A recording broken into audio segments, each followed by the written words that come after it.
Thank you everyone for being here. I think we could probably go ahead and get started whenever y'all are ready.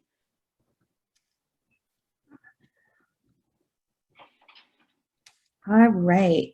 Well, I am so excited to have all of you guys here today. My name is Sandy Gehring, and I'm a digital learning coach with Keep Indiana Learning. And I have the pleasure of introducing Dr. Danielle Duarte.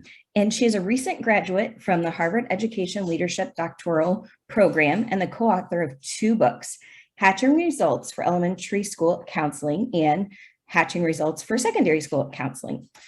Formerly a school counselor, counseling grant project director, adjunct faculty member, director of professional development, and president of a state school counseling association, Danielle continues to train counselors and administrators in developing comprehensive and data-driven counseling programs. And so I'm so excited to have you here and to start to talk to us about our so important MTSS and the multi-tiered systems of support. Just a reminder for everyone that you have the option to see the closed captioning with Zoom. Be sure that you are chatting and responding during the conversation in the Whova app, and I will relay that information on. And with that, let's get started. Great. Well, thank you so much. Thanks everyone for being here. I'm excited to talk about school counselors as being leaders within a multi-tiered, multi-domain system of support, which might be a new phrase for you with the multi-domain component. We'll get to talk about all of that today. And so we will get started. So thank you so much for the wonderful introduction. I will just share that I absolutely love school counseling and am in a little bit of a transition period right now as I just finished my doctorate and I guess the pieces that I'll say a little bit that I think just more personally about myself and my passion is that when I think about my own experiences as a student and, based in the K through 12 system, I know that I was very lucky for a lot of reasons, including the fact that I was adopted as an infant. And so my mom knew how to, who adopted me, knew how to navigate the education system being a teacher. And my biological mom had been she was really low income. She didn't speak English. She was a single mom. And when we think about the statistics of that and where that might have placed me, that I really think a lot about how a child shouldn't need to be given up for adoption to have the same educational opportunities. Side note, my cat is going crazy. Hold on 1 second. Okay, sorry about that. She was scratching at my door because I tried to, between my sick baby and my cat being bananas, I tried to calm everything down, but you all know how it is to work from home. Okay, so anyhow, my passion really is in supporting students and ensuring that education can be what changes their lives, and it shouldn't be that a child needs to be given up for adoption to have the same educational opportunities. And so I'm really passionate about thinking about school counseling as a huge piece of how this can be true for students. So we will get started. Our presentation objectives, by the end of the presentation, we'll be able to differentiate between the old school guidance counselor and 21st century school counselor, evaluate our school counseling program through a multi-tiered system, multi-domain system of support to ensure that all students receive developmentally appropriate instruction, to think about maximizing student achievement and preparing students for post-secondary success, and increasing social and behavioral competencies for students. So we'll talk about all of that today. So I know if some of you joined me yesterday, this is a little bit of a repeat, but wanted to just share, I think it's so important to frame our work as an understanding that we all have the same understanding about what the role of a school counselor actually is. And so thinking about the difference between kind of an old school guidance counselor and guidance model that, we know, hopefully you know that we've changed the name to be school counselors. And so what would the difference be when you think about an old school kind of guidance counselor and a 21st century school counselor? So what I'm gonna have you do is I'm gonna give you a minute to have you type in, and I give you a sentence frame if that's helpful. So a guidance counselor did what, but a school counselor, what's the difference? And so what I'll have you do is type in the chat, but don't press send yet. I'll give you about a minute and we'll do what's called a waterfall chat. And so we'll all chat at once. So just think, when you think about, the counselor, I like to think of like your grandma's guidance counselor. What did they do compared to what our current role is now? So take a minute.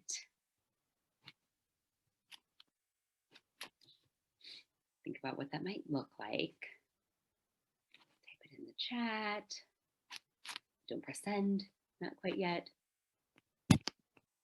And as a side note, this is a fun way, you might have already seen this engagement style before, but is to do a waterfall where you have everyone do it at once. Okay, so hopefully you have it in the chat, and I know Sandy's gonna read any that come in through the app that isn't in Zoom. So go ahead and click send, and let's see what people are saying about the difference between a guidance counselor, but compared to a school counselor.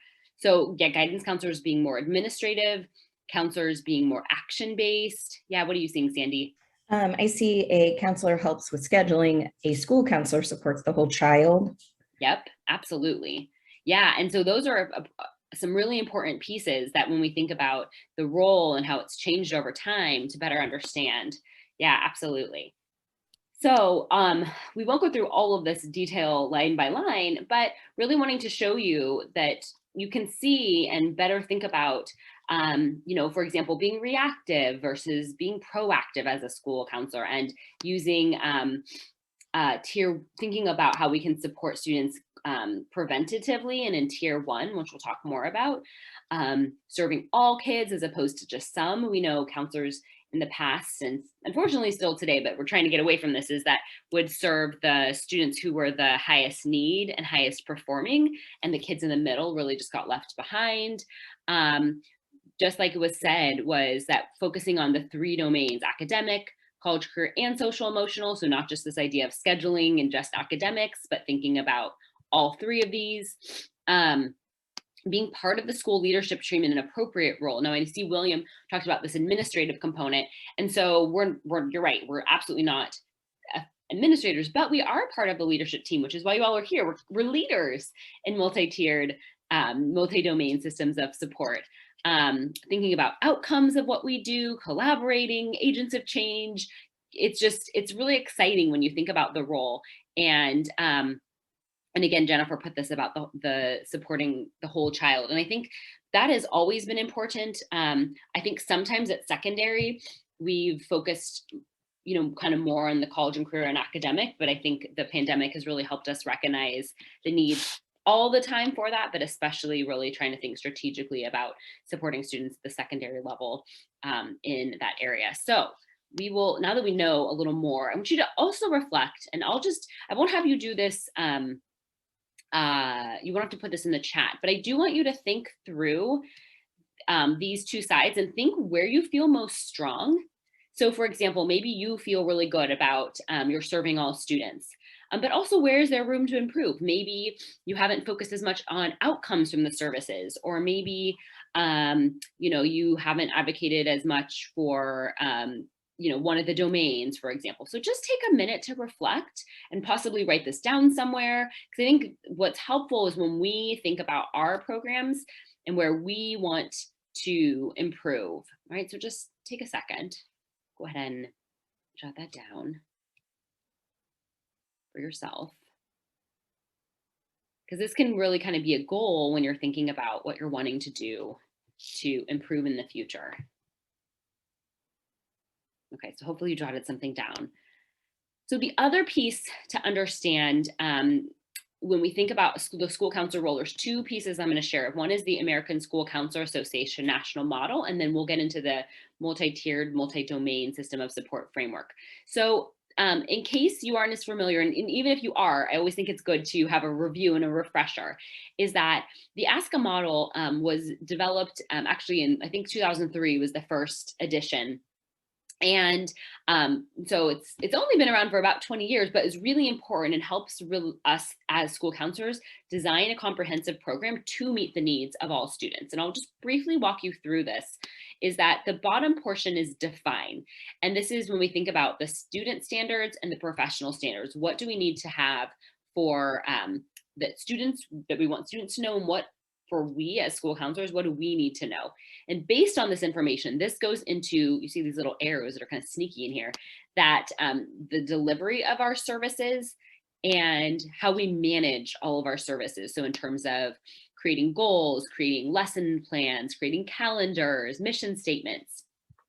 And then when we think, you see these arrows go up here, then we think about how do we then assess and see how students are different as the result of our comprehensive counseling programs. And there's a variety of ways to do this. And so there's program assessments, we can do results reports, thinking about data over time.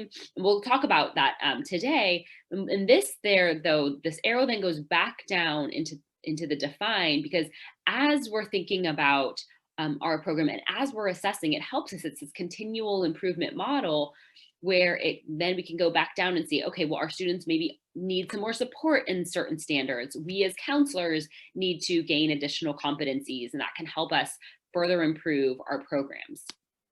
And I will say that the purpose of implementing ASCA is to do more school counseling, not less. And the reason I say this is because sometimes I think people think, well, wow, I have to create a mission and a lesson plan. That seems like a lot. I just want to talk to kids.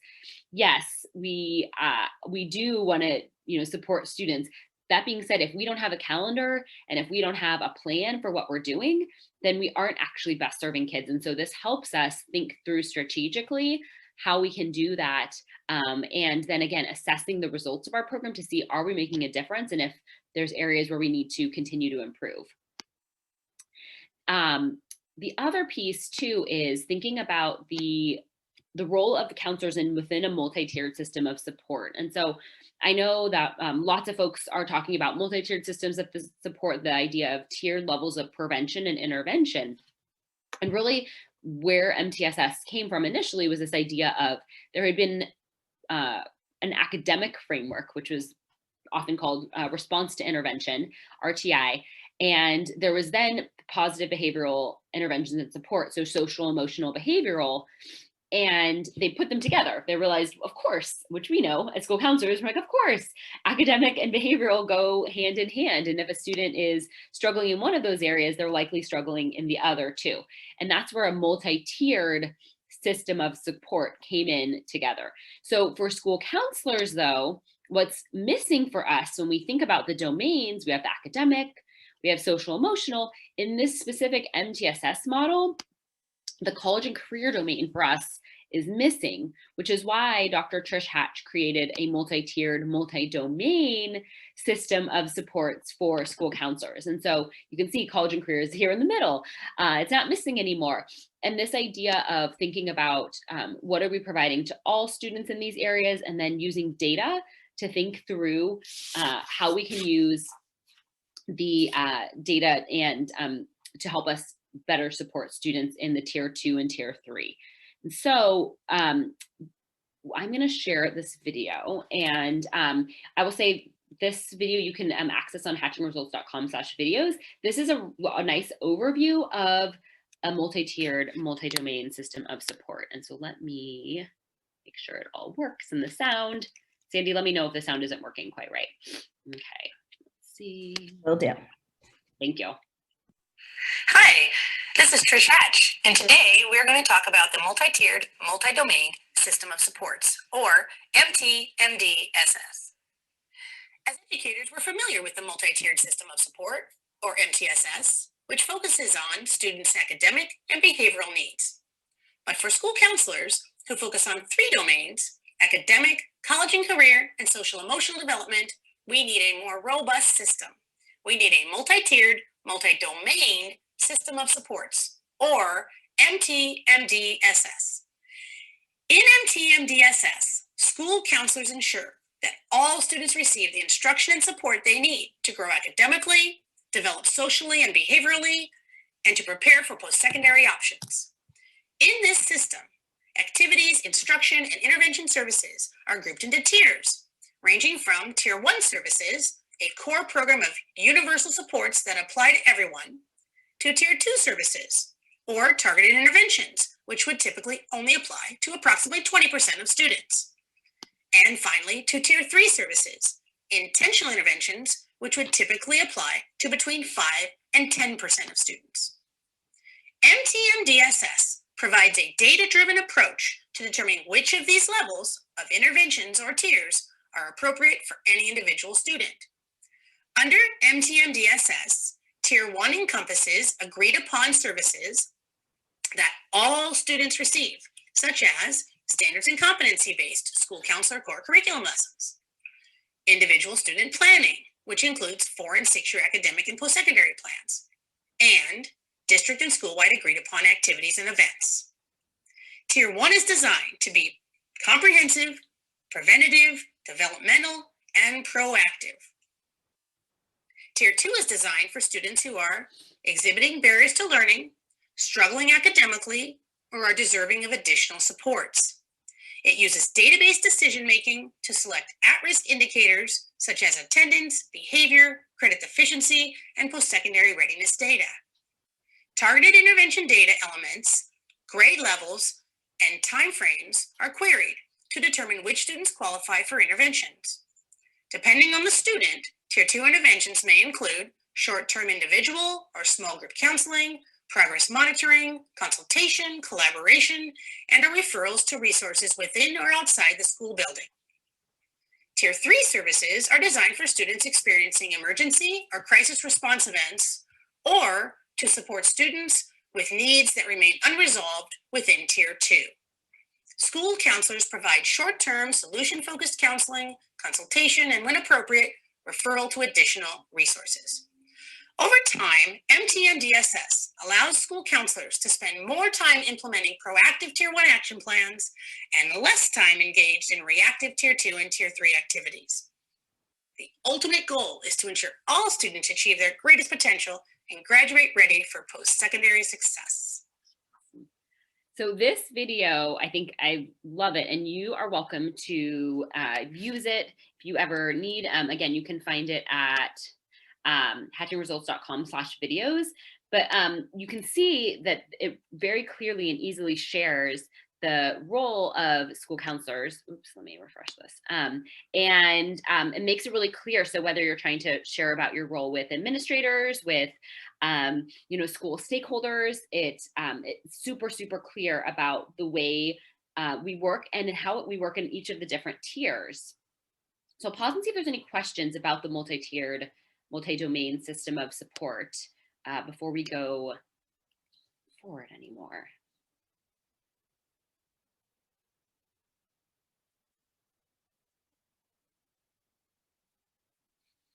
Okay, so let me, and feel free to type in the chat at any time, or even feel free to unmute yourselves as well.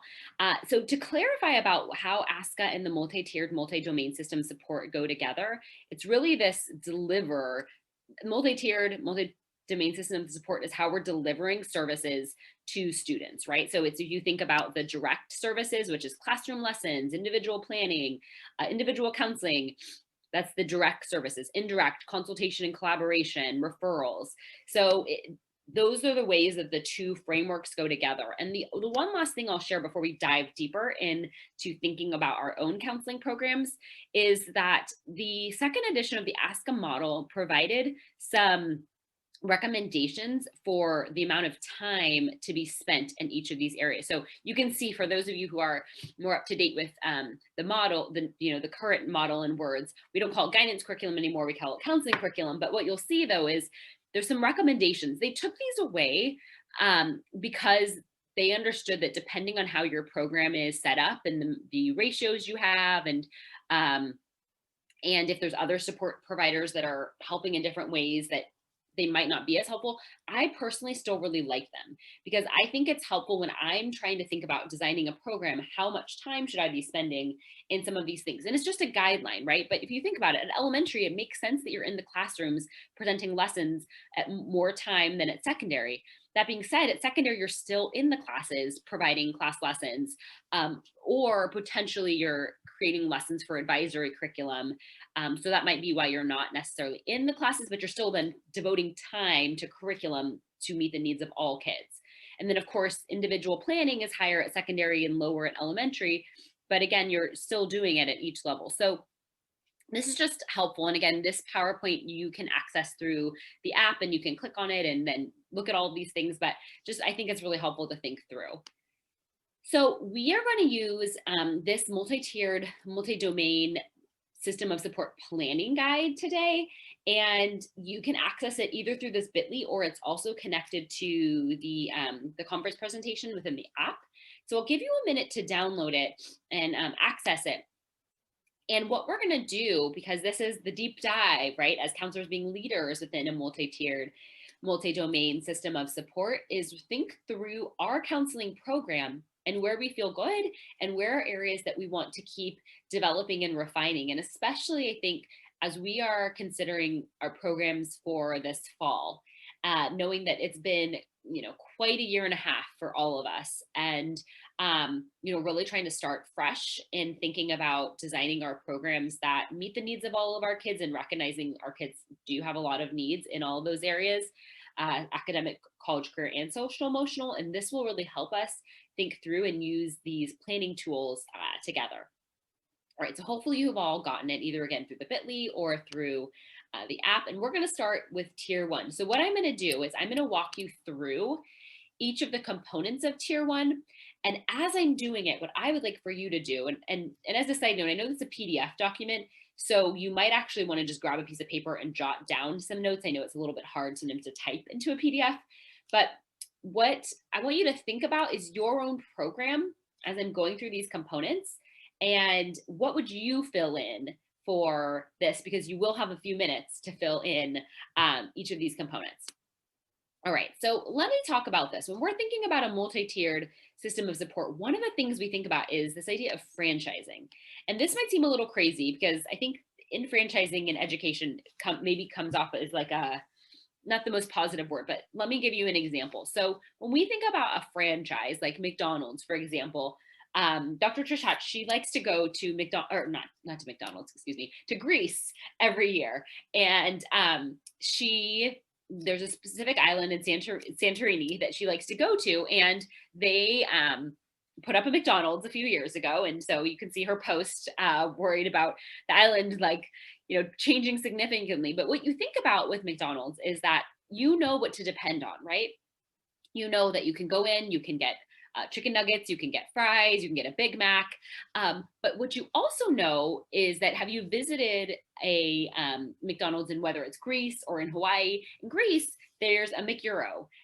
In Hawaii, sometimes they put a pineapple on some of the burgers, right? So there is some special flair to each of the McDonald's depending on the area where they're in.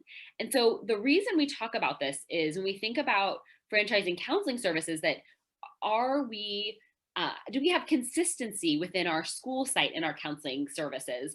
I've worked at schools where sometimes the high school counselors each did things really differently, and that's confusing to students, to families, and it's actually not providing equitable services, right?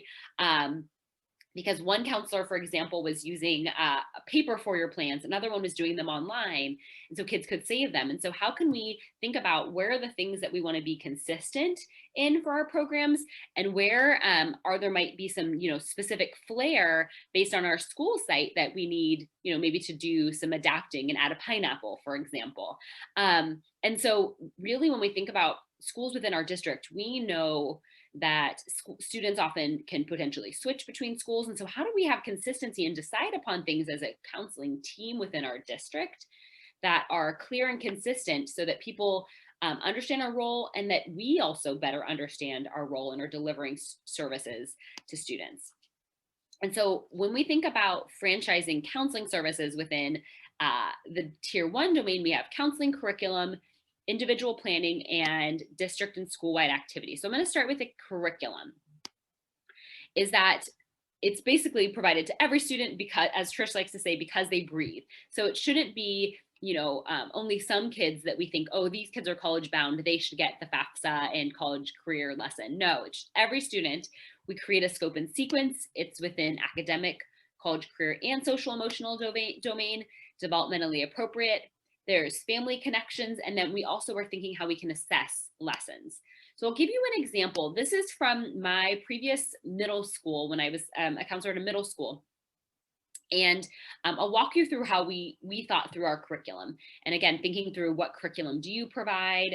Where are there connections? Where might there be areas that you would want to add on to? So we, in the very first week of school, the counselors and administrators worked together and we created a presentation about student expectations, resources, just general information for kids to know, and for our school. And we did this the first week of school, again, in PE classes.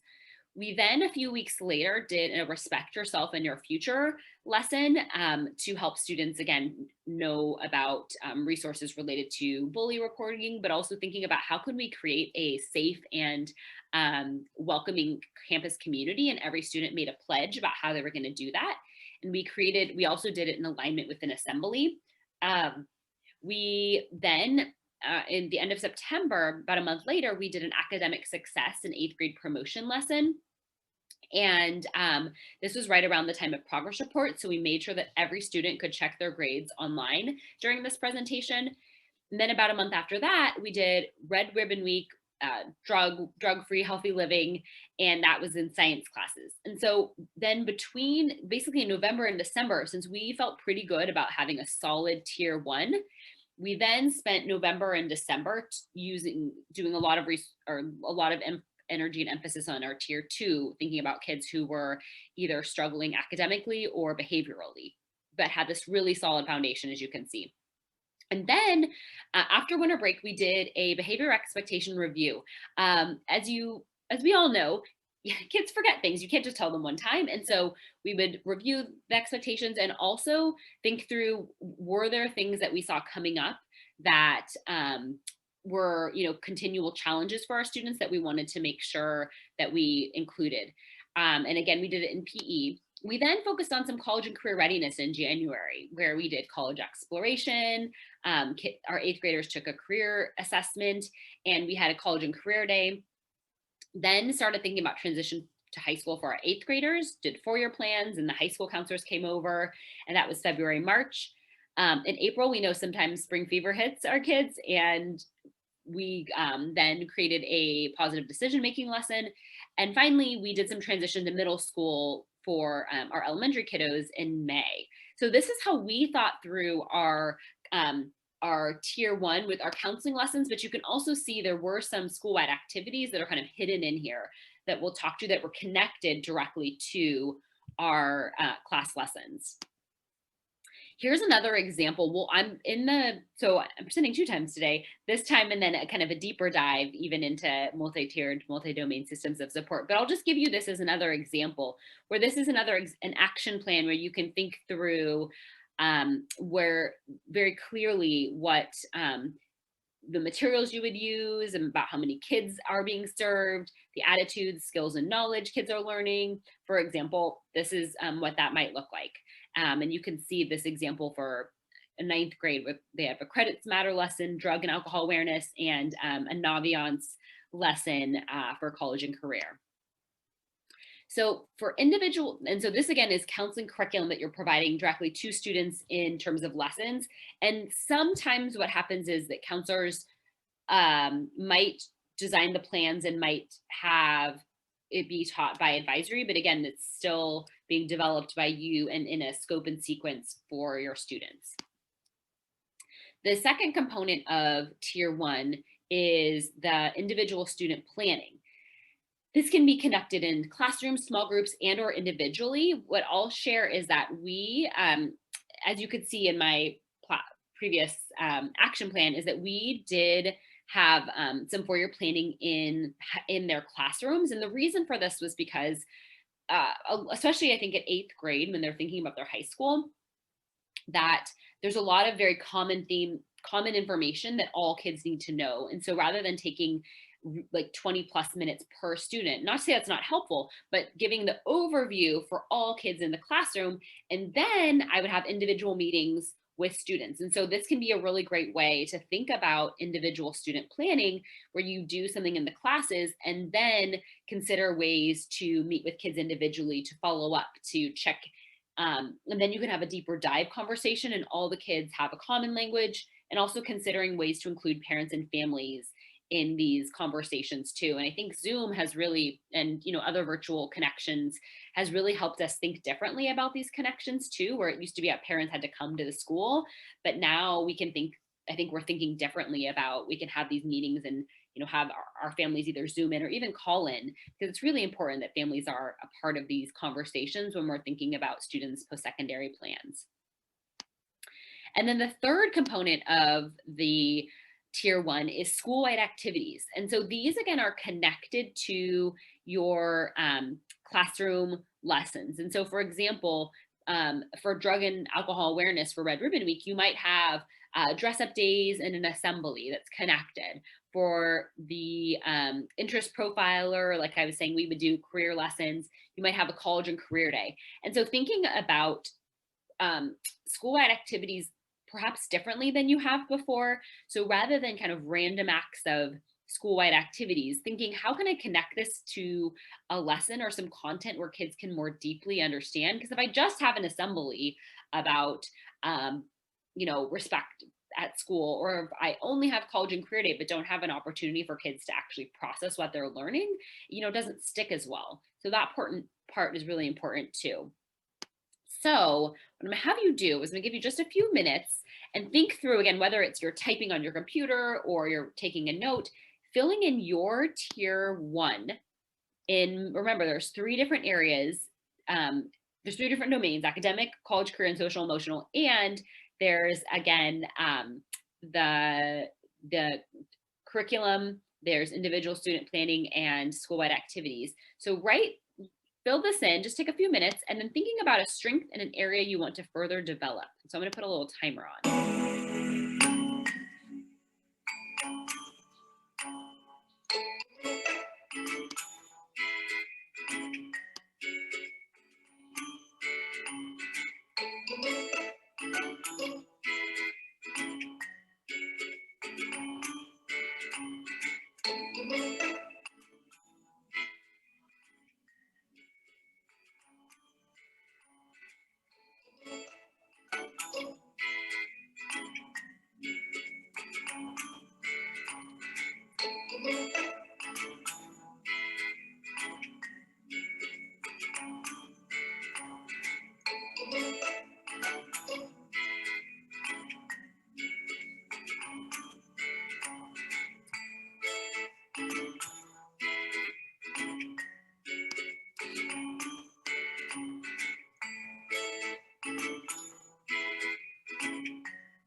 About 1 minute left, and feel free to start thinking about if you want to put either a strength or an area you want to develop into the chat.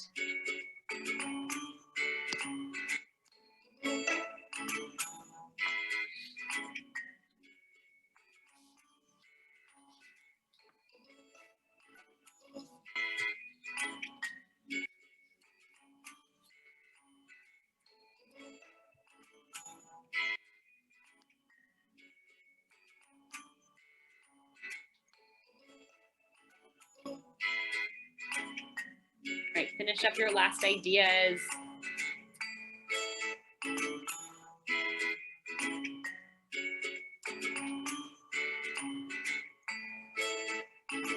Write either a strength or an area you want to develop into the chat.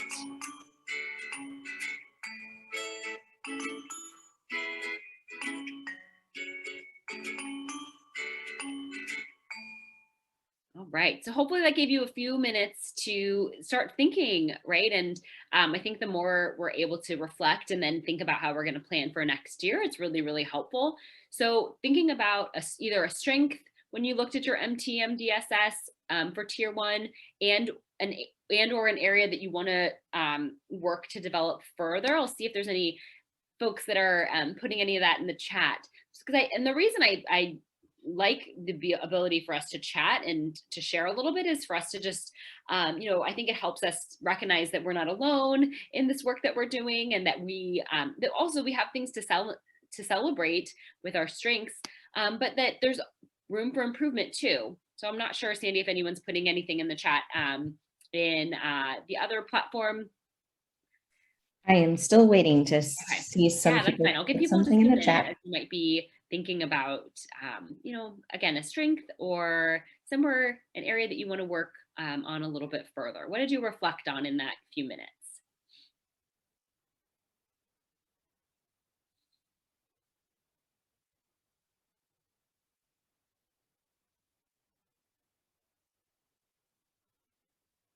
And I'll share one thing while you all are thinking about it. When I reflect back to my work, and I went through my action plan for when I was most recently a middle school counselor, I think that I did, myself and our counseling team did a really good job of thinking about the academic and college and career, and a little bit of the social emotional, but I think that we could have done more, especially when we thought about student mental health specifically, especially because we did actually have a lot of student mental health needs that came up, and in terms of tier 2 and tier 3. And so doing a classroom lesson on that and giving students more resources, I think in common language, I think would have been really helpful. And that's an area that I reflect on that we could have improved.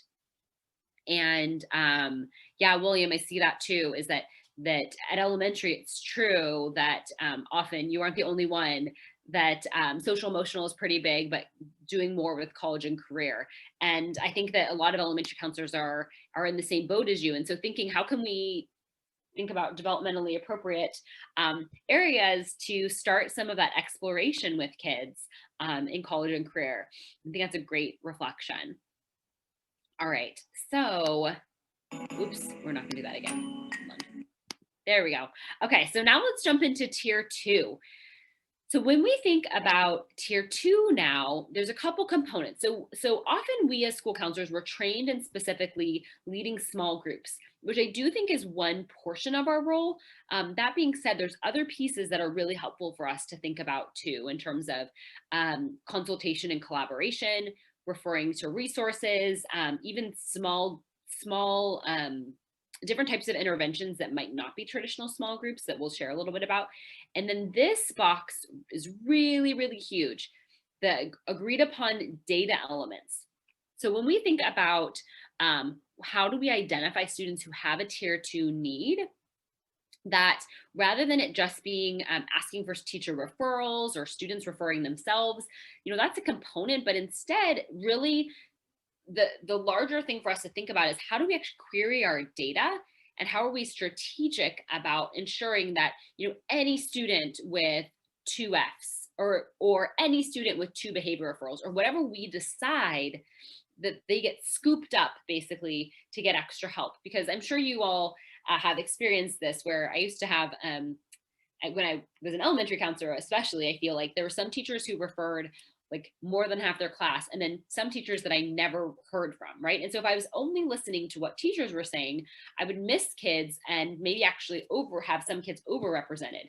But instead, I was very clear with teachers when I started my counseling role at that school, and said, here are the ways that I will end up meeting with kids. And so we used,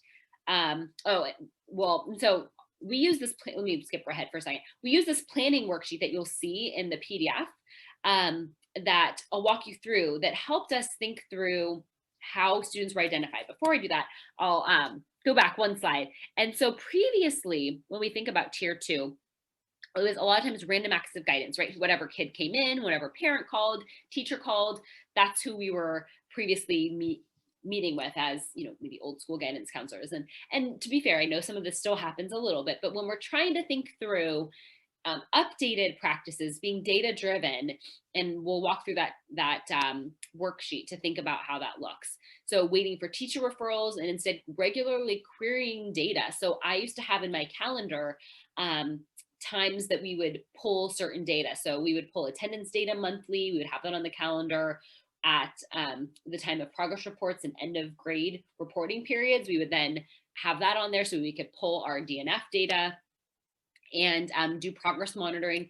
And then thinking about not only how we're measuring what we're doing, but how students are different, right? And so this planning worksheet, I'll walk you through one example. I think it's really, really helpful. So if we were going to choose something like attendance, right? Rather than just saying, okay, I'm going to focus on attendance as a school counselor. Well, what does that mean? How do we know if students will end up, you'll work with them? Is it a specific number of absences? For example, any student with 4 unexcused absences, any student with 2 absences, what is that? Like, let's set it in stone. So when we do a query, it's clear what we're looking for. Or is it a percent to the top 5% of students with the highest number of absences? Are we looking at tardies? Are we looking at missed instructional time? Let's be clear about what this is, right? So you would choose one of these. And then are we thinking about all kids? And not to say that we shouldn't, but we know depending on our ratios and what other components of our role we have, it might not be feasible and might not make sense to think about all students for something like attendance. So for example, I think kindergarten attendance and 9th grade attendance, certain attendance in certain grades is especially important to think about, right? Or is this maybe a school-wide initiative that really trying to think about doing this for all kids? And so we might do it there, or maybe select different grade levels. That's a decision you make with your counseling team and with your administrator. And then when are we screening the data? Every 20, 30 days, at progress report period, trimesters. This, again, it helps us to think through and have a plan for how we're going to do this. And so this is a really great guide. And let me just tell you this, though. You do not need to do all of these, okay? Select a few that are initiatives for your school, district areas of focus, whatever those are. Maybe it's attendance, and I feel like attendance and behavior are huge ones for elementary. And then there's 2 pages to this. So the second page, I know there's a lot more examples for secondary, for example, like GPA, being on track to graduate, have completed your FAFSA, certain areas like that. So just thinking about how you might use this tool. An example too is of how this might look is, for example, attendance and tardies. Any student with 3 or more unexcused absences, they're focusing on kindergarten, they screen it monthly. And then they also thought through some interventions. So having parent and family meetings and maybe in a daily attendance chart. You can see at maybe the middle school, the GPA, any student with a 2.0 or lower. You look at this for the progress reporting period, and here's some of the interventions. And so when we think about this idea of franchising, this is helpful for us to franchise within our counseling team, within our district. So if I know that any student in the school and well, let's start with school. Any student in the school who has a 2.0 or lower will meet with their counselor. So it's not just like me, Miss Duarte's kids, but Miss Woodward's kids don't get that. And with Miss someone else's kids, they, have something different. No, instead it's consistent across the counseling team. And ideally within your district too, when there's that idea of franchising, the consistency, so people know any kid with under a 2.0 GPA will get some type of support and services. And so the other piece then, when we think about tier 3, to just help clarify that it is short-term. We as school counselors, even if you have and been trained in, like therapy, we don't provide therapy at the school. We refer to outside resources when we know kids need more support, and also potentially is for students who aren't appropriate for group or short-term, or if they need short-term crisis response. So, an incident that's happened with a student. That's what tier 3 looks like. And so now what I would have you all do is take a couple more minutes and again, fill out your tier 2 and 3, thinking about a strength, an area you want to further develop, and then we'll come back together for the last part of our work together.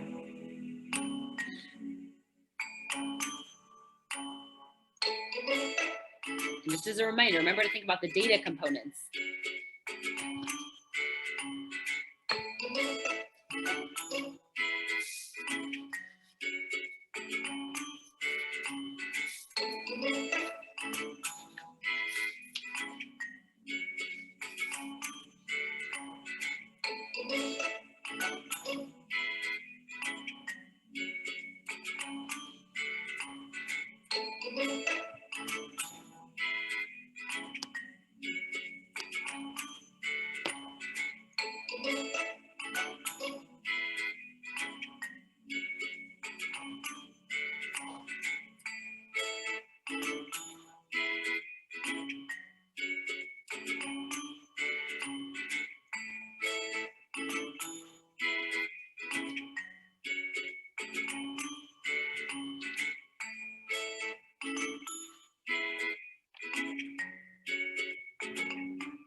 So remember, as you're reflecting, to start thinking about putting either a strength or an area for growth in the chat. About half of our time.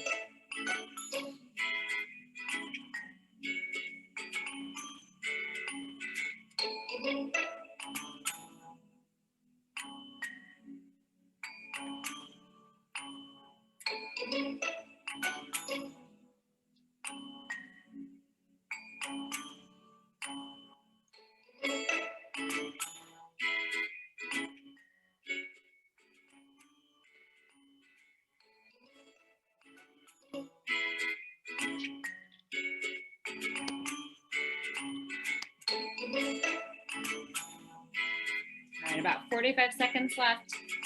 Thinking about these areas, and then either a strength or an area you want to further develop. Go ahead and start thinking about what that is and pop it in the chat if you can.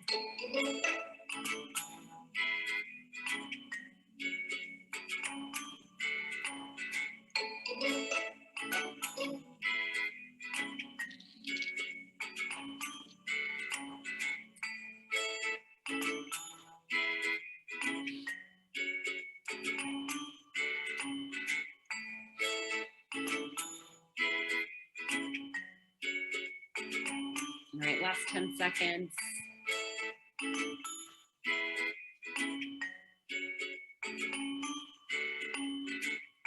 All right, so William, I saw your chat about using data more effectively, and a lot of times you're noticing that the students who are making the most noise are the ones who get the tier 2 and tier 3 services, and sometimes the quiet kids, there might be needs there too. And I think that's absolutely right.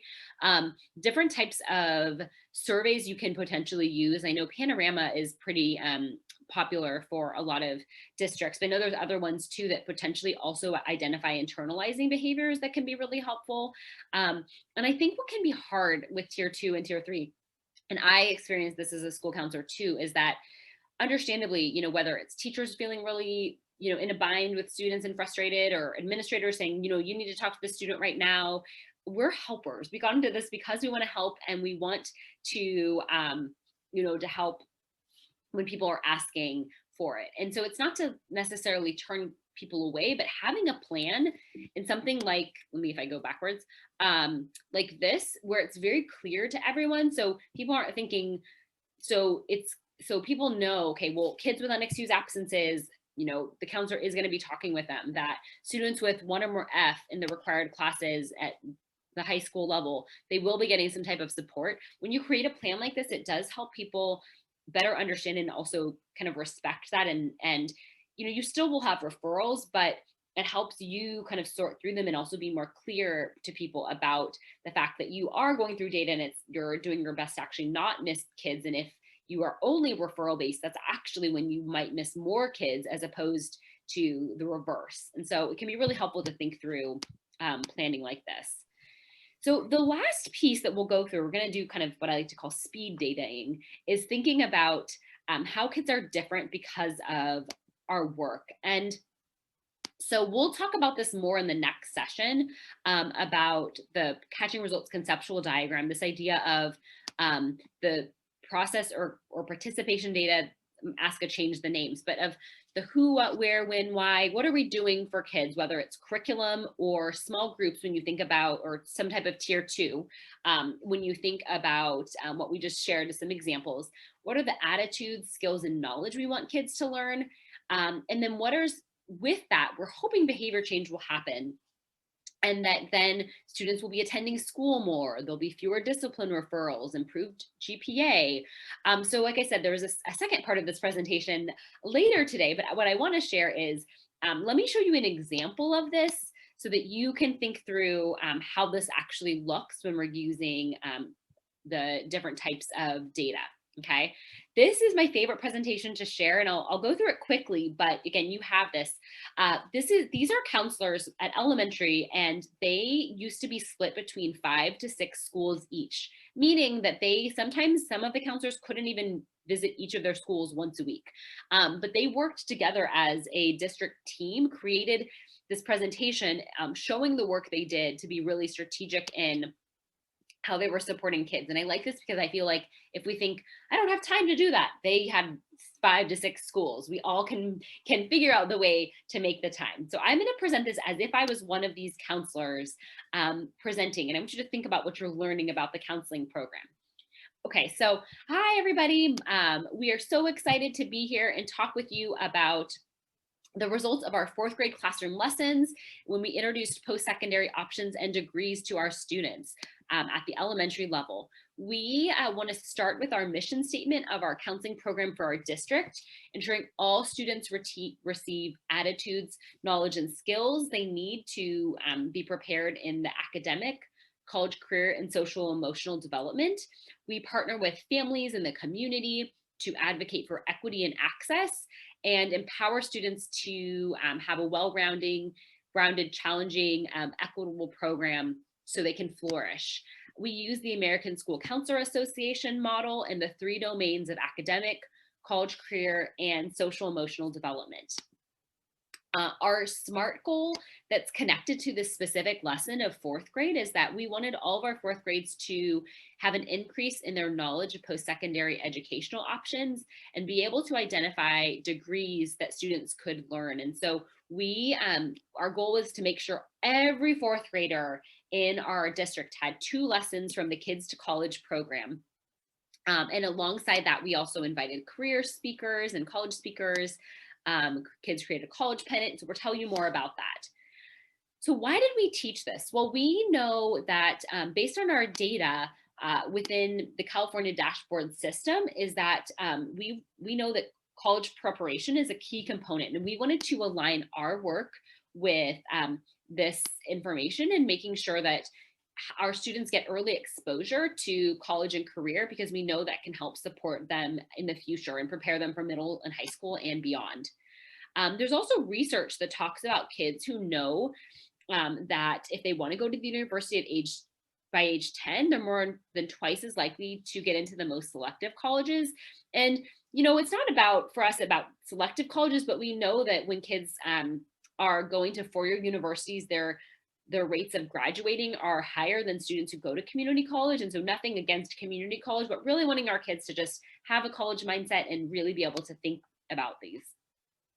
This lesson aligns with the college and career domain for school counseling, and you can see some of the standards here: confidence and ability to succeed, setting, having a positive attitude toward work and learning, identifying short and long-term goals.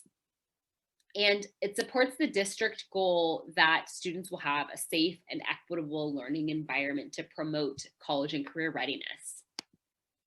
So what did we do? Well, all of our students, our process data, our participation data was that all 1,000 students in the district, all of our 4th graders received this lesson in the fall on post-secondary options and the different type of college degrees. And they all created a college pennant. You can see a student doing that right here. What we measured was it asked if they were believing that they would attend what type of university or where they would go after high school. You can see there was more students who talked about wanting to go to a 4-year college and university.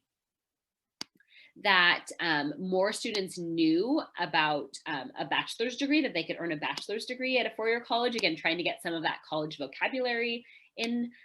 And that they can earn an associate's degree at a community college. You can see the percent more than doubled here. And there's still some room to grow, but that's okay. We're exposing our kiddos.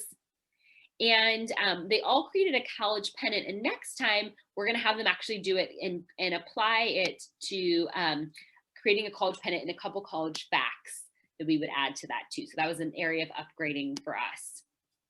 Our long-term intended outcome data is to impact school graduation rates and also college eligibility rates across the district.